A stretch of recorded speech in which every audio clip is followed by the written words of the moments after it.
the first chapter of the Darsanamala, the world was taken to be real, and then the question arose, how was it originated? Then the answer was, Parameswara was the creator. He created it through his own sankalpa. And finally, at the end of the chapter, at that world, Sarvam, instead of treating it as created by Parameswara, it is stated at the end of the chapter, in the first verse, it was stated that it was created by Parameswara through his own sankalpa. Just like seeing Swapna, dream. But at the end of the chapter, we see, instead of seeing this Parameswara as the creator of the world itself is equated with Parameswara. Sarvayeva Saha. Everything indeed is He. And that He is transformed as Chaitanya in the second chapter, where instead of treating Chaitanya as the creator, it is treated as the reality from which the entire world, both Sthula and Sukshma, was originated. No creation is relevant here. So that Chaitanya is here the ontological reality. That consciousness, Chaitanya is, as I told you earlier, Chaitanya is the Chit endowed with the potential to unfold as everything. That creative potential is there within it. And then this chapter, when Nadarajaguru translated it and commented on with long quotations from Einstein and finally Bergson, he named the entire chapter methodology, because the emphasis given in this chapter is the method of thinking. Basically, what is the method of thinking adopted in this chapter? It is Karya Karana Vada, the theory of causation, the theory of the relationship between cause and effect. And in the beginning, world is treated as Karya, and then the Chaitanya itself is considered as the cause.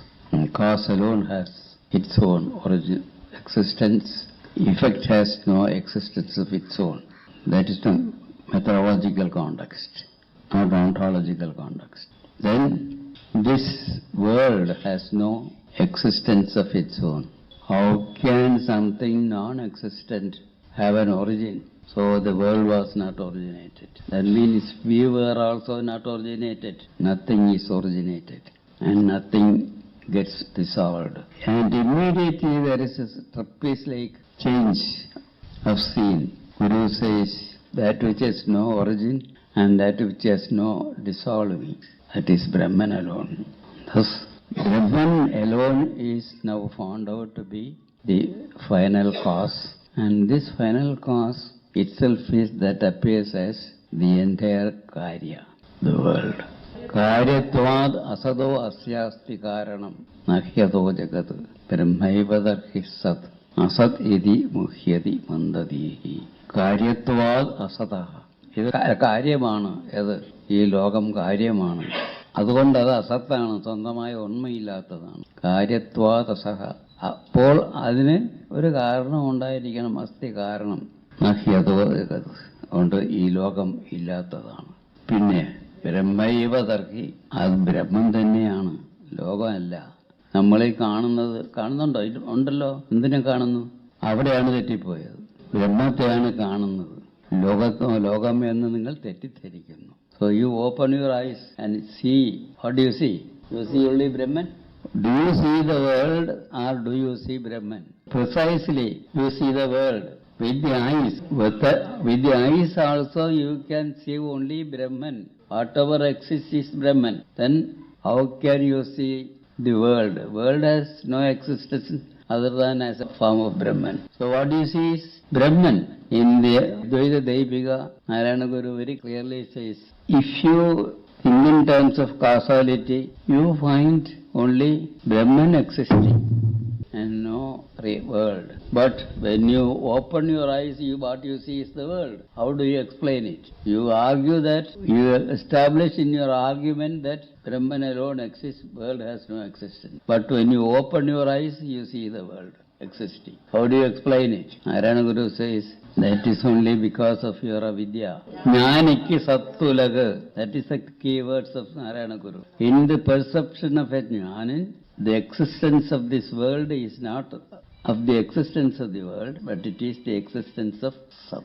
It is the existence of Sat that you see as the existence of the world. So you mistook the existence of the Sat as the existence of the world. This is because of your avidya. To answer this point clearly, Narayana Guru wrote the Advaita Deepika. Ekasyeva asti chet anyasyaso kva vidyate satyasthyatmasrayo yadya prasadi syad asambhavaha. Ekasyeva asti satsa chet. If there is existence to only one reality, anyasyaso kva vidyate, how can something other exist? If you admit that Brahman alone, the one reality that exists, then how can the world as another reality exist? Only one reality is what ultimately exists, all-inclusive reality.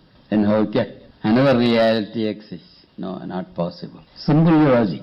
Satyastya, this verse is completely a logical one. Satyasti Atmasrayoha. If you think that the world's existence is in the existence of Brahman, that means, in short, if you think the existence of this Asat, the world, is in the existence of Brahman, that means you are admitting two existences. One existence included in the other. If you think that Brahman's existence and world's existence become one, or the existence of both are admitted, then the world is existing in the existing Brahman. How is it possible? The existence having being in existence itself. ഉള്ള ഒന്നാണ് ആ ബ്രഹ്മമാണ്. അപ്പോൾ ലോകം സ്വയമില്ലാത്തതാണ്. ഞാൻ നേരത്തെ പറഞ്ഞ ആഭരണം സ്വയമില്ലാത്തതാണ് എന്ന് പറഞ്ഞതുപോലെ ഈ ദൃശ്യരൂപം ഇല്ലാത്തതാണ്. ഉള്ളത് ബ്രഹ്മമാണ്. അപ്പോൾ ഉള്ള ഒന്നിൽ വേറൊന്നുണ്ട്. അതെങ്ങനെയാണ്? ഉള്ള ഒന്നിന്റെ പുറത്ത് വേറൊന്നുണ്ടെന്നല്ല, ആ ഉള്ള ഒന്നിൽ തന്നെയാണ് മറ്റൊന്നിന്റെ ഉണ്മ ഉള്ളത്. അപ്പൊ രണ്ടും ഉണ്മ ഒന്നിച്ചിരിക്കുന്ന ഉണ്മയിൽ ഉണ്മയുണ്ട് എന്ന് വരുന്നു, ഇല്ലേ? അതിനാണ് ആത്മാശ്രയം എന്ന് പറയുന്നത്. ഇപ്പോ സൗന്ദര്യം എന്നാൽ എന്താണ്? സുന്ദരമായ വസ്തുക്കളെല്ലാം സൗന്ദര്യമുള്ളതാണ്. നേരല്ലേ? നേരാണോ അല്ലേ? സുന്ദരമായ വസ്തുക്കളെല്ലാം സൗന്ദര്യമുള്ളതല്ലേ? ആണ്. പക്ഷെ അത് ഡെഫിനിഷനായോ? ഡെഫിനിഷനായില്ല. എന്തുകൊണ്ടാ?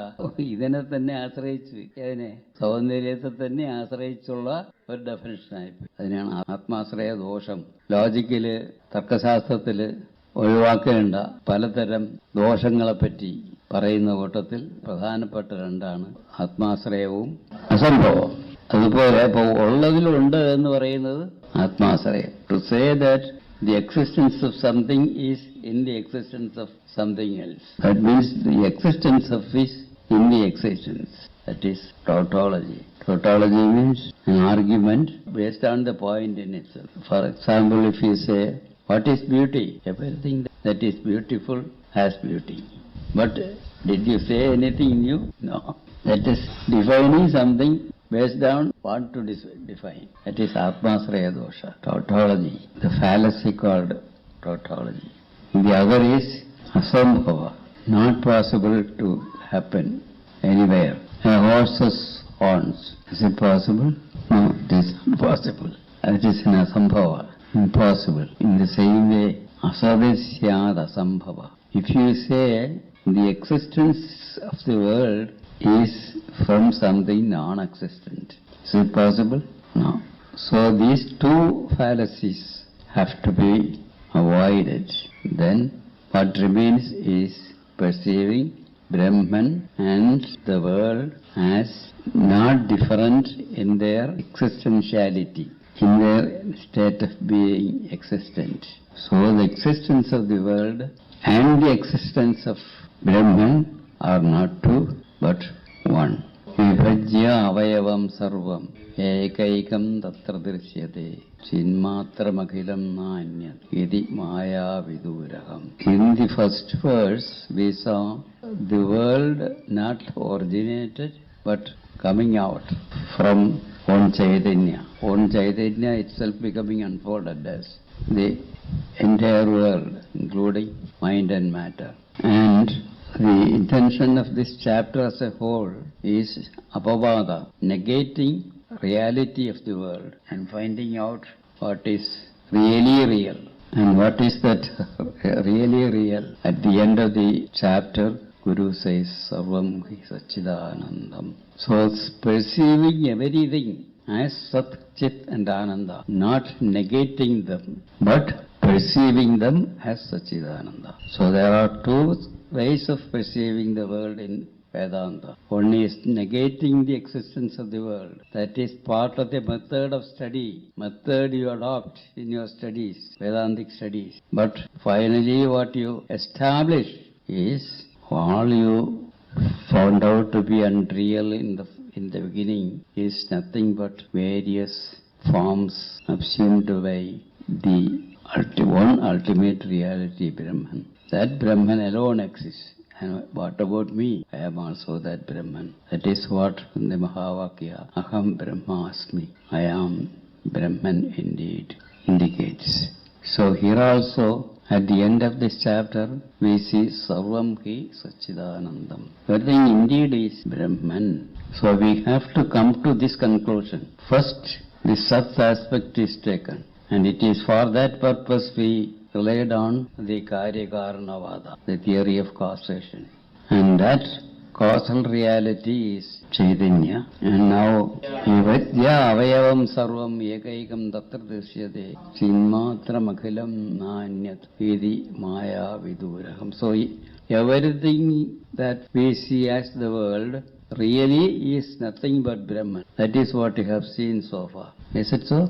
Then, how do you prove it? Take everything, anything that forms the world, divide it, go on dividing it, and finally you see nothing. Is it pure nothingness? No. Seeming nothingness itself is appeared as that object. It is the same with the whole world also. So physically, even physically, you go on dividing and finally you see nothing, but you understand that there is a seeming nothingness there. That means that understanding, that Chit aspect is there. So what is said so far, that means Chaitanya or Chit itself is what appears as the real, is proved by a scientific experiment. Take anything. In the Advaita Deepika, it is more clearly stated. Vasasa Tandavidu Vanyidu Adimula Bodha Praghadamidam ഓർക്കുകയിൽ ഇപ്രകാരം ബോധത്തിൽ നിന്ന് വിലസുന്നു മരുസ്ഥലത്തു പാദസ്സു പോലെ പരമാവധി ബോധമത്രേ.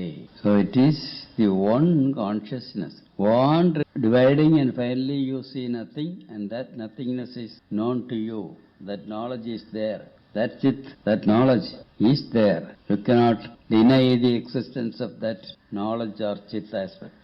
So the Chit aspect itself is that appears as the Sat. Taking the other way, it is the Chit aspect that appears as the world, everything. First we say that the entire world is nothing but Chit. And now we see that when that anything that forms the world is divided and goes on dividing, finally we see nothing, but nothing is known to you. That knowledge, that Chit aspect is real. You can never deny the existence of that Chit aspect. So the Chit aspect is that underlies the being of the world. Going back, Chinmatram Akilam, na Anyat, nothing else is there. Chinmatram, Ariva Matram, മറ്റൊന്നുമില്ല. ഈ പ്രപഞ്ചം മുഴുവൻ ബ്രഹ്മമാണ്, ആത്മാവാണ്, അറിവാണ് എന്ന് സ്ഥാപിച്ചതിന് ശേഷം അത് എങ്ങനെ തീരുമാനിക്കുന്നു? പറയാം, ഈ പ്രപഞ്ചത്തിന്റെ അംശമായിരിക്കുന്ന ഏതെങ്കിലും ഒരു വസ്തു എടുത്ത് നിങ്ങൾ ഡിവൈഡ് ചെയ്യുക, നിങ്ങൾ അതിനെ വിഭജിക്കുക, വീണ്ടും വീണ്ടും വീണ്ടും വിഭജിക്കുക. അവസാനം എന്ത് ശേഷിക്കും? കാണാൻ വേണ്ടി ഒന്നുമില്ലാത്ത ഒരു അവസ്ഥയിലെത്തും. കാണാൻ വേണ്ടി ഒന്നുമില്ല എന്ന് പറയുമ്പോഴും ആ ഉണ്മ, കാണാനില്ലാത്തതിന്റെ ഉണ്മ നിങ്ങൾക്കറിയാം. ആ അറിവിനെ നിങ്ങൾക്ക് നിഷേധിക്കാനാവുമോ? ഇല്ല. ആ അറിവുള്ളതാണ്. അപ്പോ അറിവെന്നുള്ളത് ചിത്താണ്. അപ്പോ ഇതുവരെ നാം കണ്ട സത്ത് ഇപ്പൊ ചിത്തായി മാറിയിരിക്കുന്നു. അപ്പോ നമ്മൾ സർവ്വംഹി സച്ചിദാനന്ദത്തിലേക്ക് വരികയാണ്. സത്തിന്റെ ആസ്പെക്ട് കഴിഞ്ഞു, ഇനി ചിത്തിന്റെ ആസ്പെക്ട് തുടങ്ങും. ഓം പൂർണ്ണമദഃ പൂർണ്ണമിദം പൂർണ്ണാത് പൂർണ്ണമുദച്യതേ പൂർണ്ണസ്യ പൂർണ്ണമാദായ പൂർണ്ണമേവാവശിഷ്യതേ. ഓം ശാന്തി ശാന്തി ശാന്തി.